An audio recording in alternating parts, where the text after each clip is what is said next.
I was thinking about that first crush thing because all the times when I first liked someone, the most terrifying possibility that I could ever imagine was that they would find out, right? Which is so funny because it's not like even giving the opportunity for us to get to know each other, right? It's like just wanting to preserve this state in which I wouldn't be rejected by them, which is also just wanting to preserve the state in which I wouldn't have to put myself out there to be rejected by them, which is exactly what I did with this workshop by not putting it out there. But I think it's like really telling because it shows that there is something very profound that we are putting out there when we tell someone we like them. There is this erotic body, almost like one of our energy bodies that we're showing to someone. And that in terms of the depth of vulnerability that we share with people, I truly believe that that erotic body is really close to the core. And so the potential to put that out there and then have that be accepted or rejected by someone cuts really deep in terms of the suffering that we go through as human beings. At least where I am, United States, 2019, are so much of pop culture, so much of social interaction is dedicated to the social sexual sphere, right? Like, what are our pop songs about? Why do people go out to bars? Like, what is it that we talk about with our friends? There's a huge portion of it that's dedicated to social sexual exchange. And I believe that it has something to do with the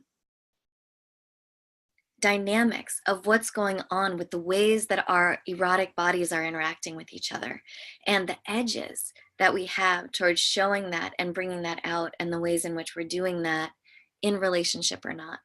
I was thinking about that moment when you're going to tell someone that you like them, you're going to put yourself out there, you're going to have your first kiss. For some of you, you may have gotten to a point where you actually feel much more confident and much more capable, much more grounded when you do that. It might be less of an edge for you right now. But for me, I still find that that's a huge edge for me to do. And the image that came to me was if you're pouring sand into a pile, it'll start to form a pyramid shape. And then at a certain point, the pyramid becomes too pointy because you're pouring sand right at the apex of the pyramid.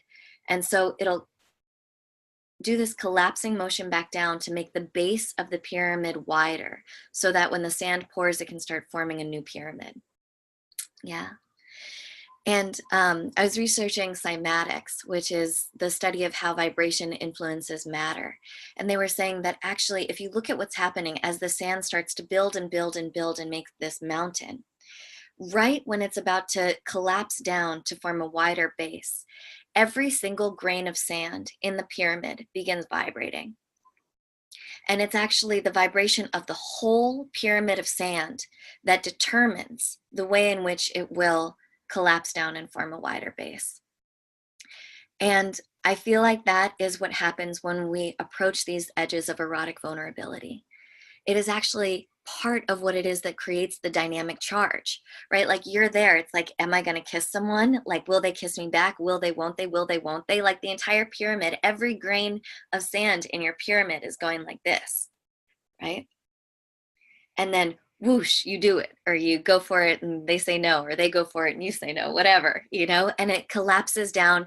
And what was that pinnacle, that crest of the edge that you were riding on becomes the new foundation where you are. It's like, oh, they did kiss you back. Now what? And the grains of sand start building again towards the next edge and then collapse down, right? And there's so many firsts when you first start being with someone, right? When you first start sharing that erotic body, when you first start letting your erotic creature come forward, there's so many firsts that happen. There's so many little edges that occur. And those grains of sand, right? It's like constantly vibrating, constantly doing this. And not even just in terms of gross physical things, but the first time you get in a fight, the first time you tell them you don't like what they did, the first time you cry in front of them, the first time you fart in front of them, whatever, there's like so many little things that are happening. And I've been reading Esther Perel's Mating in Captivity book, and she um, really focuses on why it is that there's so much passion in the beginning of the relationship and then why it is that we lose that.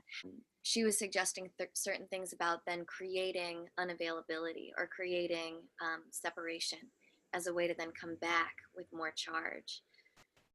Um, and I do believe that that's a lot of how we create vulnerability with each other, is by kind of creating unavailability, creating opportunities where we don't know whether the person will accept us or reject us again. Yeah. And that is one way to sort of rev up the potential for vulnerability, rev up the potential where we have to put ourselves out there and don't know what's going to come back. But to me, that's also a very narrow view of what erotic vulnerability is, right? And so a lot of what I want to explore with you guys is getting into the subtlety of vulnerabilities that we experience, the subtleties of vulnerability that we can find in relating to each other, right? Like if you think of these long-term relationships with someone, there's constant growth. There's constant moving into new vulnerable spaces for ourselves. But maybe because it's easy for us to fall into the patterns of comfort, um, we can forget about the edges of our own being that are still unknown, right? What is still left for us to share of ourselves? What is still unanswered, unseen?